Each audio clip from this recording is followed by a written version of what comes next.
کیا آپ جانتے ہیں کہ جب ہم وضو کرتے ہیں تو اس کا کیا مطلب ہوتا ہے؟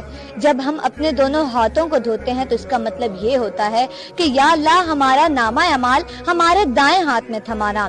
جب ہم کلی کرتے ہیں تو اس کا مطلب یہ ہوتا ہے کہ یا اللہ ہماری زبان کو حق اور سچ پر قائم رکھنا۔ جب ہم ناک میں پانی ڈالتے ہیں تو اس کا مطلب یہ ہوتا ہے کہ یا اللہ میری سانسوں کو جنت کی خوشبو سے معطر رکھنا۔ جب ہم اپنا منہ دھوتے ہیں تو اس کا مطلب یہ ہوتا ہے کہ یا اللہ جس دن چہرے سیاہ کیے جائیں گے اس دن میرے چہرے کو روشن رکھنا۔ جب ہم دائیں ہاتھ کی کونی دھوتے ہیں تو اس کا مطلب یہ ہوتا ہے کہ یا اللہ مجھے دائیں ہاتھ والوں میں شامل فرمانا۔ اور جب ہم بائیں ہاتھ کی کونی دھوتے ہیں تو اس کا مطلب یہ ہوتا ہے کہ یا اللہ مجھے بائیں ہاتھ والوں میں شامل فرمانا۔ جب ہم سر کا مسح کرتے ہیں تو اس کا مطلب یہ ہوتا ہے کہ یا اللہ میرے سر کو جہنم کی آگ سے بچانا۔ اور جب ہم پاؤں دھوتے ہیں تو اس کا مطلب یہ ہوتا ہے کہ یا اللہ میرے قدموں کو کبھی بھی سیدھے راستے سے مت بھٹکنے دینا۔